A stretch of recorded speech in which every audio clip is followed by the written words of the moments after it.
아멘. 은혜로운 찬양 감사드립니다. 우리 좌우에 인사하길 원합니다. 복된 주일입니다. 이렇게 인사하겠습니다. 네, 한 번 더 인사하겠습니다. 복음으로 준비됩시다. 이렇게 인사하겠습니다. 감사합니다. 이제 다음 주가 되면 크리스마스가 됩니다.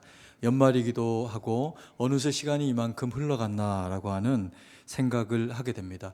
저희가 크리스마스를 앞두고 지난주부터 누가복음의 말씀을 통해서 세례 요한의 삶이 하나님 앞에 준비되는 것을 통해서 우리가 크리스마스를 어떻게 준비하고 또 그리고 우리가 그리스도 예수의 사람으로 어떻게 준비되어지는 것이 합당하고 옳은 일인가에 대한 부분들을 함께 돌아보고 있습니다. 세례 요한은 보냄바 되어진 주님의 사람이라고 그렇게 표현이 되어져 있습니다. 그리고 또 우리가 그를 알고 그의 그 인생 가운데서 하나님 앞에 예비되고 준비된 사람이 어떤 모습이어야 하는지를 우리가 또 배우는 그런 그 특화되어져 있는 그런 그 중요한 인물이기도 합니다. 그러면서 우리가 지난주에 말씀을 우리에게 새기면서 세례 요한을 향해서 그 아버지 사가랴가 예언하는 그 내용을 통해 갖고 우리도 그와 같이 요한처럼 준비되어져야 되는 그런 그 면모들이 있어야 한다라고 그렇게 말씀을 본 일이 있습니다. 그때 우리가 보았던 세 가지가 성결, 그리고 의, 그리고 두려움 없는 섬김, 순종, 이렇게 우리가 이야기를 했습니다. 성결이 어떤 것이었습니까? 성결은 거룩이죠. 그런데 이 거룩이 하나님의 편에서 온전히 드러나게 될 때 그것을 그냥 거룩 이렇게 이제 표현을 하게 되고, 사람이 거룩해야 한다라고 할 때 그것을 성결이라고 하는 표현으로 성경은 많이 이야기를 하게 되는 것을 보게 됩니다. 그런데 이 거룩, 이 성결은 그냥 폼, 모양으로서만 멋지게 보이는 어떤 그런 그 거룩이 아니라 거룩은 능력이고, 거룩한 하나님이 거룩으로 우리 가운데 나타나셨다라고 하면 그것은 우리나 우리의 대적들을 놓고 일하시는 하나님으로 역사하시게 될 때 거룩한 하나님이 우리 가운데 등장을 하시게 됩니다. 그래서 주님의 거룩은 능력입니다. 그럼 이 주님의 능력되는 이 거룩을 성결한 우리가 어떻게 하면 경험하고 살아갈 수 있을 것인가? 그것을 우리가 성령의 충만이라 그렇게 이야기를 했습니다. 그래서 우리가 성령에 충만하게 되면 우리 안에서 일하시고 역사하시는 하나님의 그 능력이 거룩을 통해서 능력으로 우리 가운데 나타난다라고 그렇게 우리가 본 바가 있습니다. 그리고 의가 무엇이었습니까? 이 의는 하나님이 바라볼 때, 세상적인 의가 아니라 하나님이 바라보실 때 의가 무엇인가라고 하는 부분을 우리가 돌아보면서 주님이 옳다 하시는 인생이 되는 것, 그게 의라 했습니다. 그럼 그 의는 어떻게 우리에게 하나님 편에서 주어지게 되는 것입니까? 예수님을 믿는 것을 통해서 의의 왕이 되시는 예수님이 우리의 구주가 되시면서 죄인된 우리의 모든 죄과는 다 맑게 씻긴 바 되어지고 그의 보혈의 공로로만 우리는 의롭게 된다 했습니다. 그런데 우리는 여전히 죄의 습성과 어리석음을 가지고 있어서 이 의로운 자녀된, 의의 자녀된 이런 그 권세와 능력을 나타내기 위해 가지고는 그 죄악과 여전히 싸우면서 이겨내야 하는데, 그 죄악과 싸워내기 위해서 우리에게 주시는 것이 의의 말씀이다. 그래서 말씀이 육신이 되어 오신 예수님을 믿고 말씀이 육신이 되어 여전히 우리 가운데 일하시는 하나님의 말씀을 의로 우리의 그 가슴 가운데 새기게 될 때 우리는 힘 있는 그리스도인으로 설 수 있다. 그렇게 우리가 돌아본 바가 있습니다.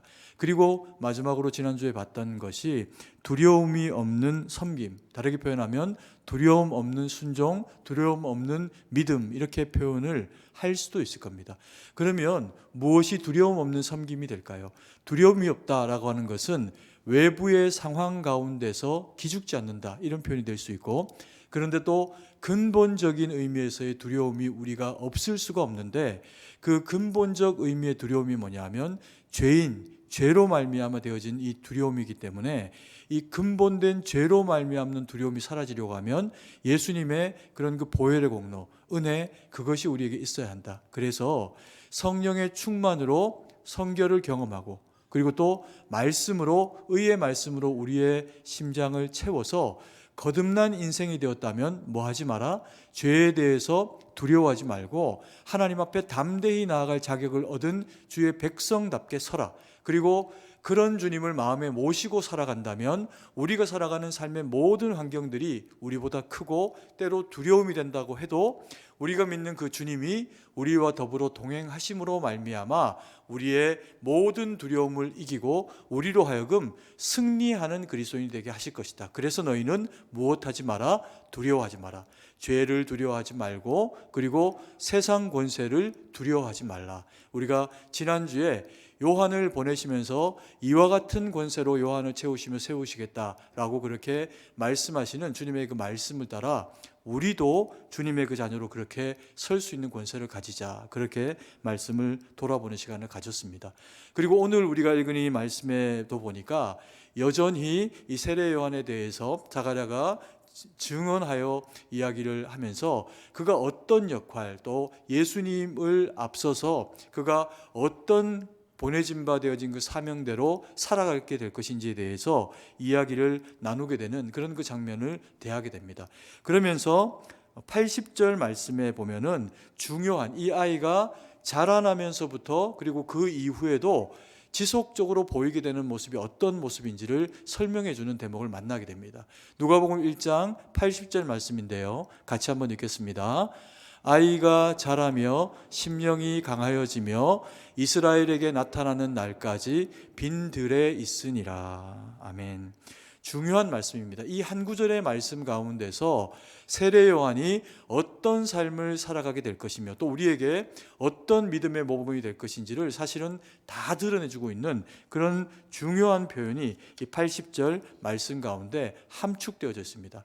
그러면 첫 번째로 우리가 이 세례 요한의 그와 같은 모습을 통해 가지고 우리가 주님 앞에서 구별되고 또 우리가 주님 앞에서 세워지게 될 때 우리에게도 그에게 있었던 일이 있어야 하는 어떤 일들이 있어야 할 것인가, 성결과 의와 그리고 두려움 없는 이 믿음과 함께 우리가 이 모든 것들이 이루어지는 과정상에서 우리에게는 어떤 일들이 나타날 것이며 또 우리는 어떻게 그 부분에 대해서 준비하고 나가야 될 것인가, 그것을 우리에게 일깨워지게 됩니다.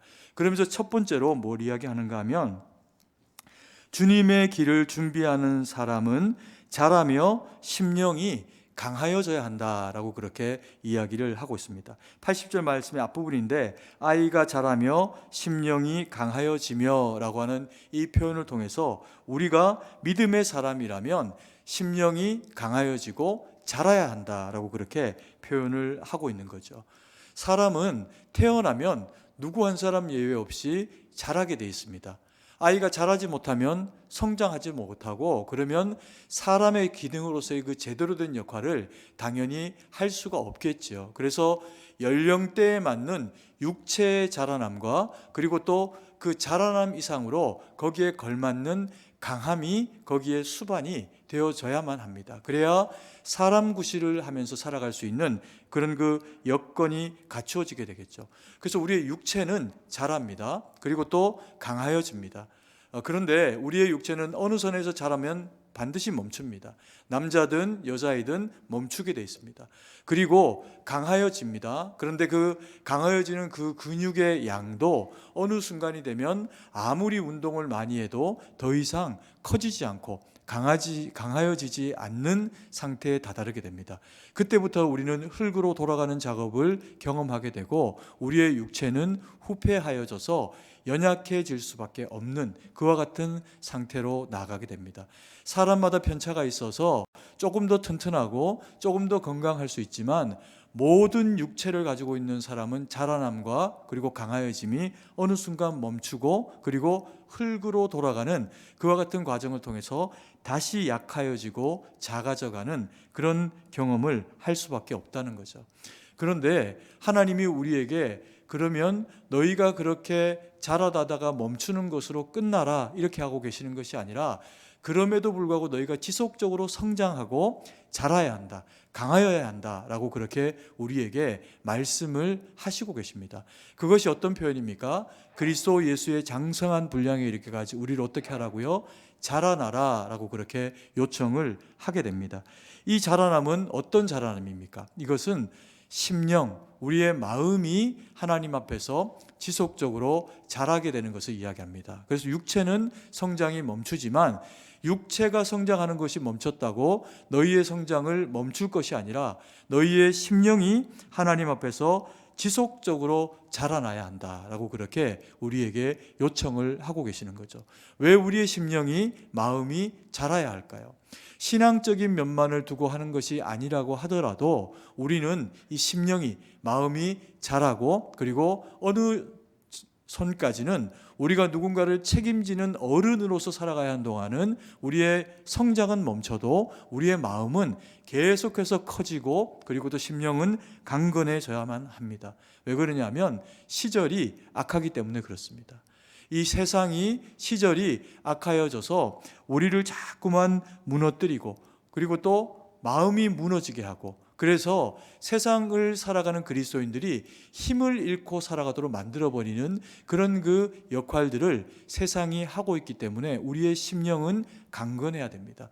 주님 때문에 우리의 심령이 강건하게 세워지게 될 때 세상이 가지고 있는 그런 그 어려움, 또 힘겨움, 이런 것들은 이겨내면서 그렇게 살아갈 수가 있겠죠.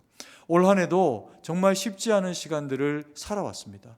그리고 또 내년을 우리가 맞이해서 숨이 붙어 있는 동안은 우리 이 세상을 살아가야 합니다. 근데 세상이 우리에게 뭐라고 이야기를 합니까? 올해도 참 쉽지 않게 살아왔는데 내년은 어떨 거라고 이야기합니까? 올해보다 훨씬 더 힘들고 쉽지 않을 거다, 이런 얘기를 합니다. 그러면 그 얘기를 들을 때 어떤 분은 뭐 세상이 늘 그랬지 이렇게 생각을 할 수 있겠지만, 또 다른 분들, 세상에 너무나도 치이고 또 그리고 올 한 해를 정말 몸부림치며 분투하며 아등바등 살아온 분은 내년이 올해보다 더 힘들다고 라고 하는 이야기가 마음이 무너지게 하는 그런 그 이야기가 될 수가 있다는 거죠.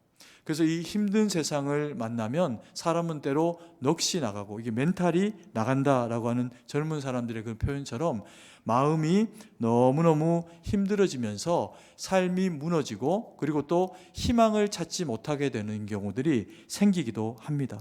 그래서 우리는 어떻게 해야 할까요? 우리는 장년이라면, 믿음의 사람이 아니어도 어른이라면, 책임져야 하는 누군가가 있다면 마음을 담대히 하고 세상을 이기면서 살아가야 합니다. 그런데 우리에게 더 유익한 것은 세상 사람들은 스스로 그런 그 일들을 감당해야 하지만 우리 믿음의 사람들은 하나님께서 우리와 더불어 함께 하시면서 매주 말씀을 주시고 매주 우리와 매순간 동행하시면서 우리의 심령을 강하게 만드십니다. 그래서 내가 너와 함께 하고 있다라고 하는 것을 알게 하시면서 우리로 하여금 주님과 동행함으로 그 일들을 이겨낼 수 있게 우리를 도우시죠. 그래서 우리의 심령이 강하여진다라고 하는 것은 다른 게 아니고 하나님이 우리와 함께 하신다는 겁니다. 두려움 없는 섬김, 두려움 없는 믿음처럼 우리가 주님과 동행할 때 주님이 우리와 더불어 함께 하심으로 세상을 이겨낼 수 있는 힘을 주실 것이라는 겁니다. 올해 우리가 힘든 삶을 살아왔고 또 내년의 삶이 우리에게 주어져 있는데 이것은 삶으로도 주어져 있지만 사명으로서도 주어져 있습니다. 그래서 그리스도인들이 사명으로 주어져 있는 삶을 살아가게 될 때 세상은 녹록하지 않을 겁니다. 그런데 그 녹록하지 않은 삶 가운데 남들이 다 무너지고 허물어지는 연약함을 보이고 있어도 우리도 동일하게 그와 같은 위협과 어려움 가운데 있지만 주님의 말씀을 붙잡고 주님과 동행하면서 아등바등 살아내려고 몸부림치면 주님은 올해 우리와 함께 하셨고 이전에 우리의 역사를 여기까지 인도하셨던 것처럼 하나님은 여전히 내년에도 2023년이 주님이 동행하시는 해가 되도록 우리 가운데 그렇게 역사를 하실 겁니다. 그래서 안심시켜 드리기를 내년에도 행복할 겁니다, 복되십니다 이렇게 이야기하고 있는 것이 아니고요. 어떤 상황, 어떤 여건이 있건 그것을 믿음의 사람들인 우리가 믿음의 강건함을 가지고 믿음의 담력을 가지고 살아내기로 결정하고 주님이 힘을 주실 때 그 힘을 힘입고 살아가내면 우리는 반드시 승리하는 세상 가운데서 믿음의 사람으로 서게 될 수가 있다는 이야기를 말씀을 드리는 거죠. 그래서 이렇게 힘들고 어려운 일들이 있을 때 세상은 두 부류의 사람들로 나뉩니다. 말씀을 붙잡고 그것을 이겨내는 사람과 또 조금의 힘겨움만 있으면 넘어질 기회로 알고 훅훅 넘어지는 사람으로 분리되어져서 나누어져 있는 그런 그 경우들이 있을 수가 있습니다. 그런데 우리가 내가 힘들 때 생각나는 사람이 있을 수 있죠. 내가 그 사람을 만나면 내가 힘들지만 마음의 위로를 얻게 되는 사람이 떠올려질 때 우리는 그 사람을 만나고 싶어 합니다. 내가 그런 사람일 수도 있고 내게 그런 사람이 있어야 하기도 합니다. 근데 반면에 어떤 사람은 만나면 자꾸 기운이 꺾이고 만나면 자꾸 힘이 빠지고 만나면 자꾸 마음이 무너지는 또 누군가를 미워해야 되거나 아니면 내가 섬기고 있는 공동체를 다른 시각으로 보게 만들거나 하는 자꾸 좋은 에너지를 뺏어가는 사람이 있기도 합니다. 그런 사람은 좋은 에너지를 가진 사람이 아니죠. 근데 좋은 에너지, 하나님이 주신 힘을 가지고 있는 사람의 공통점은 뭐냐 하면 그 사람이 힘든 줄 압니다. 때로는 그 사람에게 가서 도움을 요청하지도 않습니다. 그런데 그 사람이 하나님의 말씀을 가지고 아등바등 살아내려고 몸부림하는 것을 옆에서 보고만 있어도 마음에 힘을 얻습니다. 그리고 그런 줄 알기에 내 힘든 부분을 이야기를 하게 될 때 자신도 힘들지만 이겨내기 위해서 몸부림치고 살아가는 그 삶을 우리에게 설명해 주는 것을 통해서 목사가 아니어도 사역자가 아니어도 하나님의 입술이 되어져서 승리하도록 역사하시는 하나님의 말씀을 대언해주는 그와 같은 좋은 에너지를 가지고 있는 사람이 있습니다. 그 사람이 어떤 사람인가요? 심령이 강한 사람입니다. 세례 요한은 자라면서 그런 사람이 됐다는 겁니다. 세례 요한이 세례 요한이 살아온 그때 그 시절에 이스라엘 백성들을 한번 돌아보십시오. 그때는 너무나도 악한 시절입니다. 백성들의 지도자들은 백성을 수탈하고 말씀을 받고 말씀을 가진 자들은 백성을 억압하는 도구로 그것을 사용합니다. 하나님을 믿는 민족인데 하나님을 저버리고 살아가고 그렇게 하나님 앞에 살아가다가 온 민족이 죽임을 당하고 바벨론으로 갈대아로 끌려가는 상황을 경험합니다. 그리고 돌아와서는 여전히 그 땅 가운데 분투하며 또 주변의 열강들 가운데 로마에게 여러 가지 억압과 속박을 당하는 상황 가운데 살아갑니다. 그래서 이스라엘 백성이다라고 하지만 이스라엘 백성으로서의 자긍심이 무너진 시대를 살아갔던 그것이 거의 정점에 달했던 시기가 세례 요한이 먼저 태어났고 그리고 예수님이 태어나셨던 이 시절의 이야기입니다. 그러니 사람들이 바리새인이 없는 것이 아니고 사두개인이라는 종교적인 지도자가 없는 것이 아닌데 사람들이 광야로 세례 요한의 입술에서 나오는 말씀을 듣기 위해서 나옵니다. 근데 세례 요한이 그 백성들을 향해서 좋은 이야기를 안 합니다. 독설을 합니다. 욕을 합니다. 독사의 자식들아 라고 이야기합니다. 왜 임박한 진노를 피하려고 그리고 나왔느냐라고 이야기하면서 그들을 누구 한 사람 예외 없이 나무랍니다. 군인도 그리고 바리새인도 여러 모양으로 나온 누구여도 세례 요한 앞에 서면 욕을 먹지 않을 수가 없는 상황 가운데 놓이게 됩니다. 그런데 놀라운 일은요, 세례 요한의 그 독설을 듣고 독사의 자식들아 라고 하는 이야기를 듣고 백성이 때로는 울기도 하고 내가 그렇지 라고 돌이키기도 하고 내가 하나님에게서 어디에서부터 떨어졌나 라고 하는 부분을 돌이키면서 삶을 정화하고 이스라엘 백성다운 모습으로 돌아가려고 몸부림칩니다. 그리고 그가 이야기하고 있는 그가 앞길을 밝히고 있는 그 메시아 예수 그리스도의 오심을 기다리게 됩니다. 놀라운 일이죠. 이 일이 왜 어떻게 가능한 일로 되어졌을까요? 그는 자라면서 심령이 어떻게 됩니까? 강하여졌다 이렇게 표현합니다. 그런데 담대해졌다, 세상 말로 용감해졌다 이런 표현이 아니라 하나님의 영으로 충만하고 하나님의 말씀과 하나님의 계획과 하나님의 뜻이 눈에 보이니 거절할 수 없는 하나님의 입술이 되어져서 자기 앞에 서 있는 이스라엘 백성들이 돌아오는 길로 쓰임을 얻게 됐다는 겁니다. 메뚜기 먹고 석청 먹고 광대는 튀어나오고 눈은 불꽃같이 빛나면서 하나님이 그에게 맡기신 삶을 위해서만 그렇게 살아가는 삶이 되었다는 겁니다. 우리는 어떨까요? 우리에게 세례 요한의 삶을 원하시는 것은 아닐 겁니다. 그 시절에도 모두가 세례 요한으로 구별하시지는 않습니다. 그러나 세례 요한 한 사람이 그와 같이 특별한 구별됨으로 하나님 앞에 서서 그 일들을 감당하게 되는 것을 인하여 가지고 그를 바라보고 있는 많은 이스라엘 백성들이 자기 삶의 영역에 자기가 서 있는 곳에서는 하나님의 자녀다운 모습으로 회복되려고 강건한 심령을 가지고 주님 앞에 세워지려고 몸부림치게 됩니다.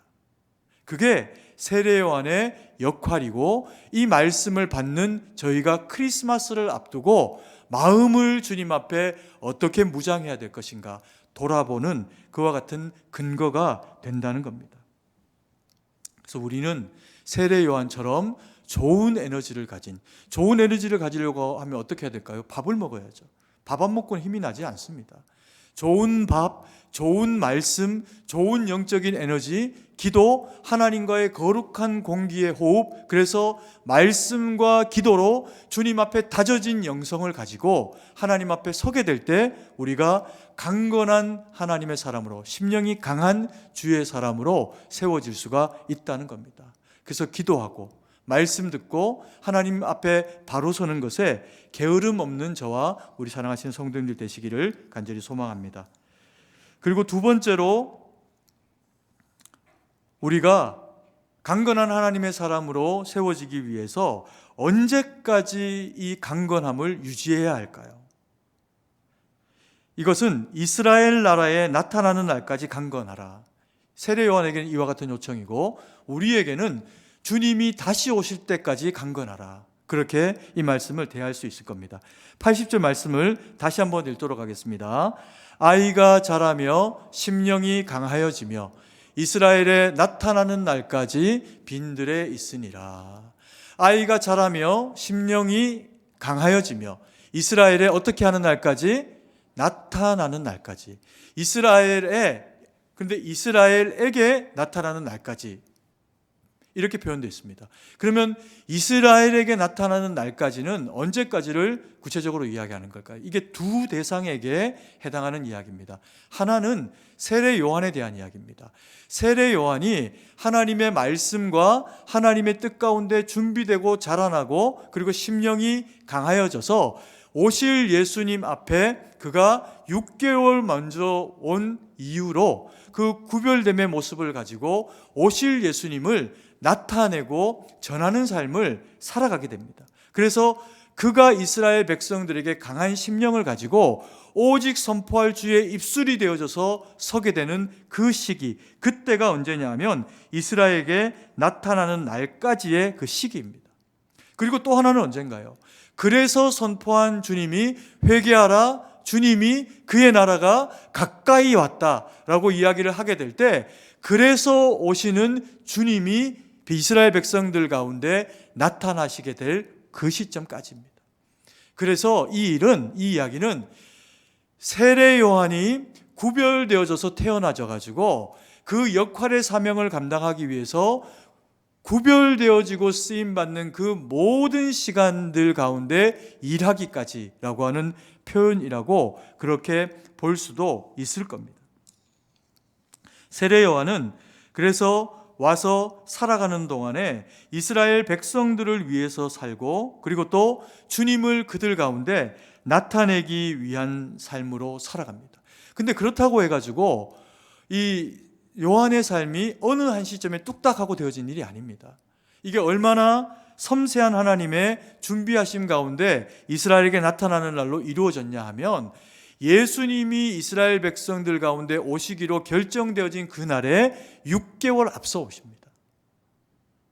정확하게 주님이 그 일을 그렇게 계획을 하시고, 그리고 먼저 보내시면서 이스라엘 백성들이 하나님 앞에 돌아와야 할 그 이유가 될 수 있도록 그의 그 삶이 그들 가운데 드러나지는 삶이 되도록 그렇게 이끌어 내신다는 겁니다.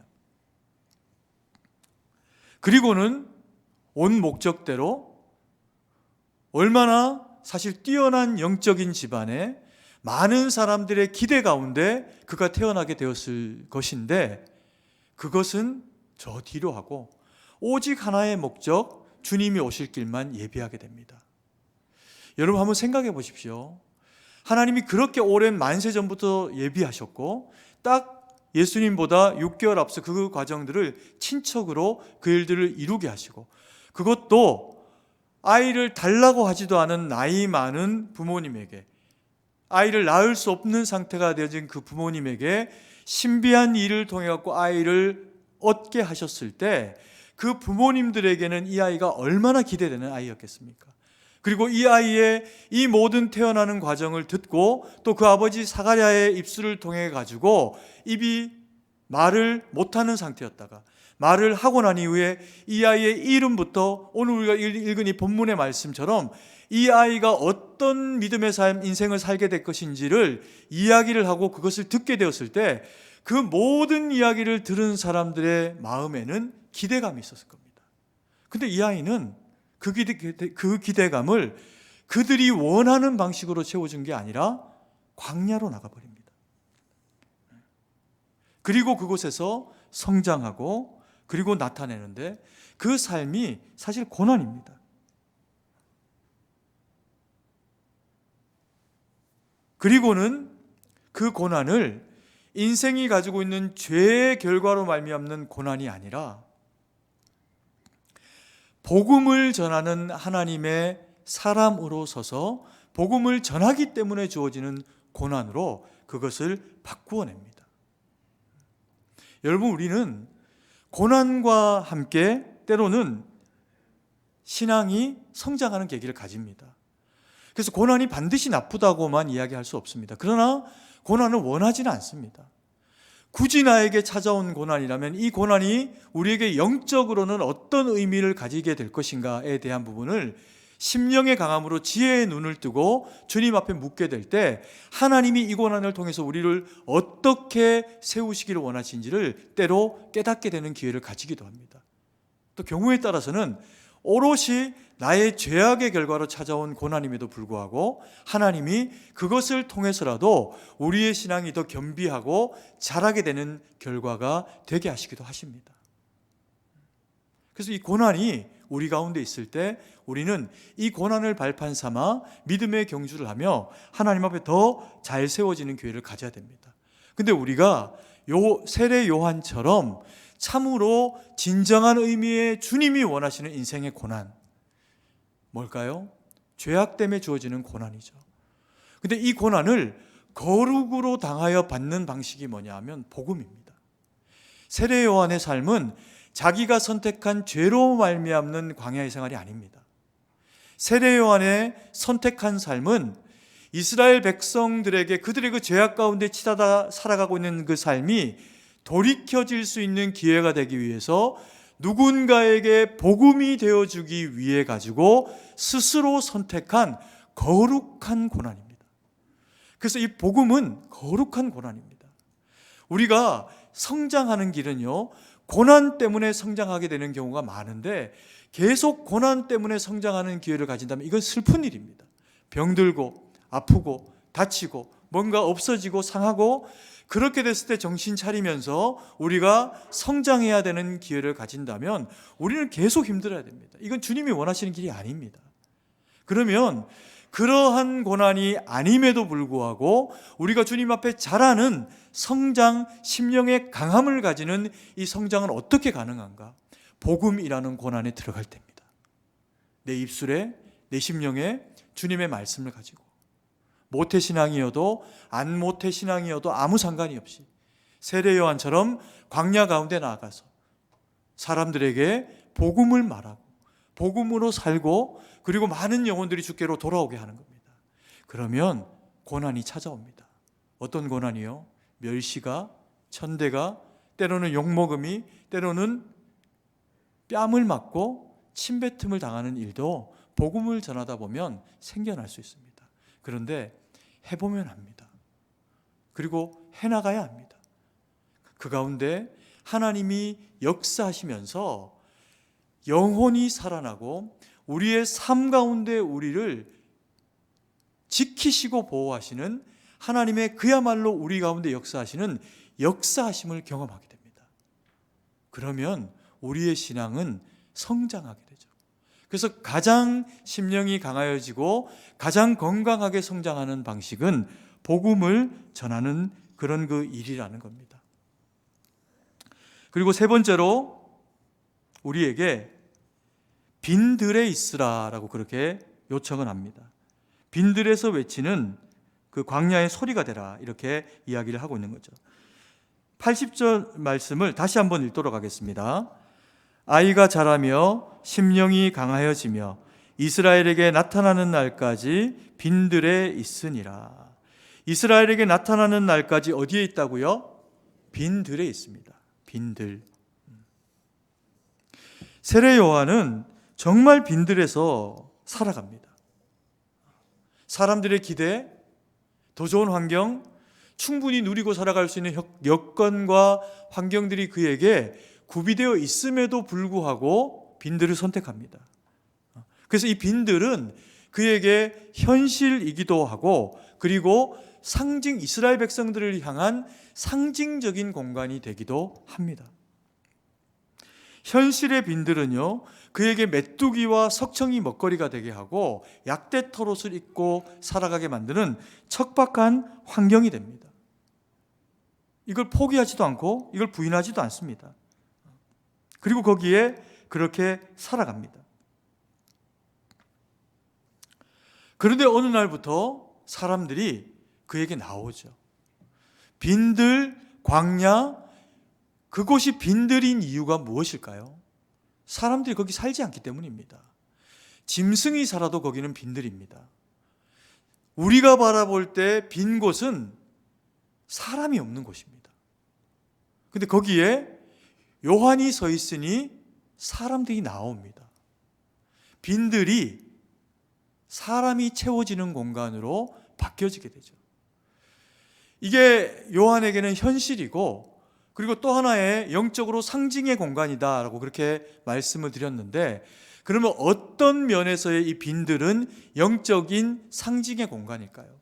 이게 영적인 상징의 공간으로서의, 그러나 영적인 상징이라고 이야기하지만 실제로 하나님이 일하시는 공간이었기 때문에 사람들이 그곳에 나옵니다. 왜요? 이스라엘 백성들은 그들의 그 조상들이 광야를 거닐었던 자들의 후손이다라고 하는 것을 너무나 정확하게 알고 있습니다. 가나안에서 나와서 그리고 신광야로 들어가서 그 광야를 40년을 걷는 동안에 하늘의 하나님이 그들에게 먹거리가 되시면서 그들에게 만나를 먹이시고 가시와도 같은 볶은 그런 그 열매와도 같은 맛있는 과자와도 같은 음식을 그들에게 먹이십니다.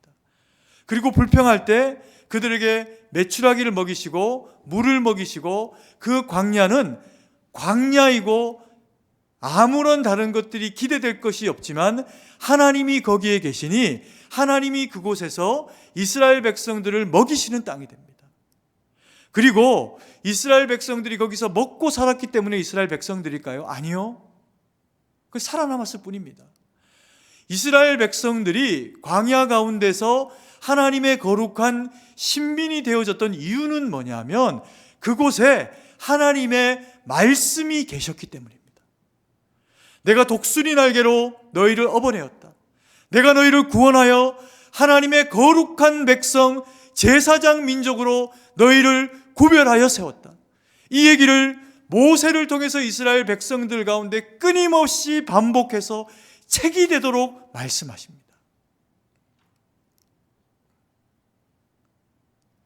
오늘 하나님의 말씀 가운데 살아가고 구별되어져 살아간다 생각하고 살아가는 이스라엘 백성들, 그러나 하나님의 말씀이 아니라 살기에 급급하고 살아남기에 급급하고 돈 벌고 내 가족이 멸망하지 않고 나의 삶의 그 모든 초점들이 맞추어져 있어서 하나님의 백성다운 하나님의 말씀이 들리지 않는 상태가 되었을 때 하나님이 광야에 눈이 쑥 들어간 세례 요한을 통해서 선포하고 소리 지르고 나타내고 욕하게 하시면서 그 소리 너머에 살고 있던 사람들이 그 소리 가까이로 나오게 하십니다. 그러면서 말씀이 사라진 민족이 세례 요한이라고 하는 엘리야와도 같고 모세와도 같은 역할을 해주면서 이스라엘 백성들에게 선포되어지는 하나님의 말씀이 되어줍니다. 그러니 그들 마음 가운데 희망이라고 하는 게 생기는 거죠. 주님이 오시겠구나. 메시아가 그가 오시면 우리의 이 모든 고통과 힘겨움과 이스라엘 되지 못하게 하는 이 모든 환경 가운데서 우리를 구원하시겠구나. 여러분, 우리는 빈들에 살아갑니다. 세례 요한과 이스라엘 백성들이 살아갔던 그 삶의 환경과 그렇게 별반 다릅니까? 우리에게는 이 두 가지의 빈들이 있습니다. 하나는 현실이라고 하는 빈들이 있습니다. 씨를 뿌리고 밭을 메고 물을 주고 작물이 잘 자라기를 원합니다. 그런데 우리가 수고롭게 감당한 그 수고의 산물들, 농사가 되었건 공산품이 되었건 시절이 그것을 가만두지 않습니다. 왜요? 이 세상은 원래 그런 세상이니까. 죄악 때문에 에덴을 쫓겨나게 되었을 때 너희가 수고로이 일해도 그 땅은 가시나무와 엉겅퀴를 내게 될 것이다. 그게 우리가 살아가는 세상이라는 겁니다. 우리가 평안을 위해서, 안보를 위해서 얼마나 많은 수고를 감당하고 남자들은 군대도 갔다 오고 이런저런 수고로움으로 우리가 이 나라를 지켜내고 그와 같이 살아가기를 원하지만 우리의 삶의 환경은 녹록치 않고 빈들, 뿌린 것이 열매가 없고 우리 주변에 살아가고 있는 열강들은 아무도 우리에게 유익이 되는 대상들이 없습니다. 러시아는 자기 바로 옆에 있는 나라를 침공하고 위협하고 자기가 망하는 줄 모르고 그 일을 하고, 중국은 공산주의로 온 세계를 물들이려고 아프리카까지 영향력을 미치고, 그게 다 우리 이웃입니다. 북한은 북핵을 누구를 위해 준비하겠습니까? 당장 쏴야 되면 우리에게 떨어질 가능성이 훨씬 더 많겠죠. 우리 옆에 있는 일본은 어떻습니까? 전범 국가입니다.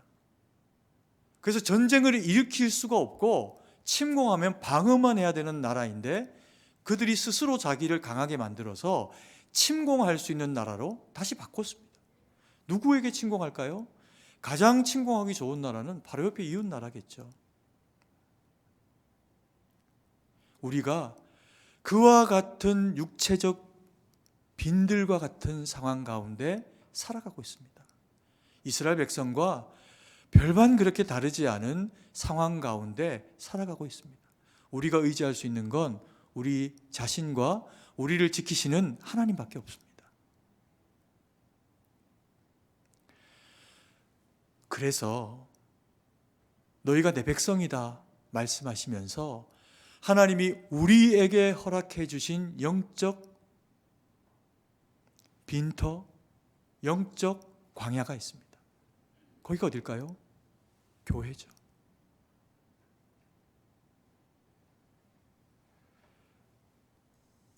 영적 빈들이 교회가 되어질 때 세례 요한을 세워서 광야 가운데 하나님의 말씀을 선포하게 하니 사람들이 심령이 뜨거워지면서 울기도 하고 웃기도 하고 그리고 그 말씀에 순복되어지는 경우를 가지게 된 것처럼 오늘날 하나님이 어리석지만 말씀의 종들을 세우시고 교회를 통해서 여전히 살아계신 하나님의 말씀을 선포하게 하면서 빈들을 살아가고 있는, 빈들의 시대를 살아가고 있는 우리에게 하나님의 말씀이 들리게 하시면서 네가 내 백성이다, 내가 너를 사랑하는 너의 아비다 말씀하시면서 우리를 지키시기로 결정하셨기에 우리에게 오늘도 예배를 통해, 교회를 통해 말씀을 주시는 겁니다. 아멘이십니까? 그리고 또 하나의 빈들은, 그래서 우리의 영적 빈들, 마음입니다. 우리의 영적 빈들에 다른 무엇으로 채우지 말고 예배를 드리러 왔는데 세상 온통 걱정과 돈벌이와 자식 걱정, 남편, 아내, 상황의 그 모든 염려, 근심으로 가득 채워져서 말씀이 믿음으로 조금만 뿌리내리려고 하면 마귀가 와서 다 걷어가는 겁니다. 그러지 말고 우리의 이 영적 빈틀이 주님이 좋은 밭으로 일구어내신 하나님의 일터가 되도록 하나님 앞에 순전한 마음으로 주님 앞에 서서 말씀에 반응하는 저와 우리 사랑하시는 성도님들 되기를 간절히 소망합니다. 그런 우리에게 마지막으로 주님이 명령하십니다. 76절 말씀인데요, 같이 한번 읽습니다. 이 아이여, 내가 지극히 높으신 이의 선지자라 일컬음을 받고 주 앞에 앞서가서 그 길을 준비하여. 읽은 말씀을 보니까 이 아이여, 내가 지극히 높으신 이의 뭐라고 이야기합니까? 선지자라 이야기합니다. 선지자가 하는 역할이 뭡니까? 주님이 주신 그 말씀을 심장에 새기고, 그리고 하나님이 말하라 하시는 말씀만 선포하는 대상이 선지자입니다. 그래서 선지자는 선지자 자체가 위대하지 않습니다. 선지자 자체가 주목할 만한 대상이 아닙니다. 세례 요한이 뭐 볼 거 있습니까? 목사인 제가 무엇 볼 게 있습니까? 그런 것 볼 것이 아니라 그럼에도 불구하고 주목해야 될 일이 있는데, 선지자가 선지자됨을 통해서 보이는 일이 있는데요, 다시 한번 76절의 말씀을 한번 읽도록 하겠습니다. 이 아이여, 내가 지극히 높으신 이의 선지자라 일컬음을 받고 주 앞에 앞서가서 그 길을 준비하여. 이 아이여, 나 그리고 우리 사랑하시는 성도님들, 세례 요한 모두가 다 지극히 높으신 이의 선지자랍니다. 우리가 주님의 말씀을 받고 주님의 거룩한 백성들로 구별되어져서 서게 되면 우리의 모습은 아무리 초라해도, 내 직업이 무엇이고 내 나이가 어떻고 내가 아무리 연소하거나 내가 아무리 나이가 많아도 세상이 바라보는 가치가 아니라 내가 주의 선지자로 주신 말씀으로 복음을 위해서 하나님의 사람답게 서게 되는 그 현장 가운데는 내가 아니라 지극히 높으신 이가 부족하고 연약한데 연약하기 그지없는데 나를 통해 일하시는 그 하나님이 내 가운데서, 우리 가운데서 역사심으로 드러나 보이신다는 겁니다. 그래서 선지자된 우리는 주님을 드러내는 도구로 쓰임받는 영광을 누리게 된다는 거죠. 여러분, 우리가 예배당 나올 때 좋은 옷 입고 와야 합니다. 그 좋은 옷은 비싼 옷이 아닙니다. 내가 주님의 백성인데 라고 하는 자긍심에서 나오는 표현입니다. 명품 안 해도, 누구보다 좋은 거 아니어도 여러분이 주님 앞에 갖추어서 나온 우리의 모습과 심령의 강건함이 하나님 앞에 바로 세워지게 되면 주님은 우리를 기뻐하시고요, 주님은 우리를 선지자라 이야기하시고, 주님은 우리 가운데 지극히 높으신 주님의 거룩하심을 드러내게 돼 있습니다. 아멘이십니까? 우리가 그 주님이 우리와 동행하시니 어찌 담대하지 않을 수 있겠습니까? 세상을 살아가면, 내년을 생각하면 당장 저부터도 두렵습니다. 수많은 걱정들, 수많은 염려들, 이걸 내가 어떻게 감당하지? 그러나 생각해보고 돌아보면 늘 그렇게 살아왔더라고요. 늘 그렇게 살아왔고, 늘 주님 앞에 아둥바둥했고, 늘 주님 앞에서 기도하며 몸부림쳤고, 뭐 남들 보기에 폼나고 그렇게 살아왔던 시기가 없었던 것 같아요. 지금도 저는 뭐 딱히 그렇게 폼난다고 생각 안 합니다. 그런데 그렇게 몸부림하고 그렇게 말씀 붙잡고 그렇게 주님 앞에서 산이 중리 기도하며 매달리고 살아왔을 때, 시간 지나고 돌아보니 어느 한순간도 하나님이 함께 하시지 않으셨던 시간이 없었습니다. 여러분, 연말을 우리가 그 주님 앞에 감사하면서 크리스마스를 맞이했으면 좋겠습니다. 그리고 우리가 그 주님이 그리고 새해에도 여전히 우리와 동행하실 것을 믿어 의심치 않으며 확신 가운데 새해를 맞이했으면 좋겠습니다. 그래서 오직 주님 영광 돌리는 저와 우리 사랑하시는 성도님들 되시기를 간절히 소망합니다. 기도드리겠습니다. 사랑의 아버지 하나님, 은혜와 사랑을 감사드립니다. 주신 말씀 마음에 새기고 주의 뜻 가운데 살아갈 수 있는 힘 주시니 감사드립니다. 돌아보고 현실을 바라보면 여전히 힘겹고 무겁고 어떻게 해낼까? 내 새끼는 어떻게 살아낼 수 있으며 나는 어떻게 살아갈 수 있을까? 절망과 낙심이 밀려오는 세상이지만 그럼에도 불구하고 주님 부르짖고 주님과 함께 몸부림치며 살아가면 그럼에도 불구하고 날마다 우리를 더 새롭게 세워오시고 우리를 지켜오신 그 주님이 우리와 더불어 동행하실 것이다. 그것을 믿음의 확신으로 가지고 살아내게 하셔서 주님 영광 돌리는 저희가 될 수 있도록 은혜를 베풀어 주시옵소서. 연약한이 있습니까? 강건케 하시고 부족한이 있습니까? 채워주셔서 오직 지극히 높으신 주님의 도우심으로 주님만 드러내는 인생 되도록 우리 가운데 함께하여 주시옵소서. 주님께 모든 것을 의지하고 감사드리며 살아계신 주 예수님 이름으로 기도드립니다. 아멘.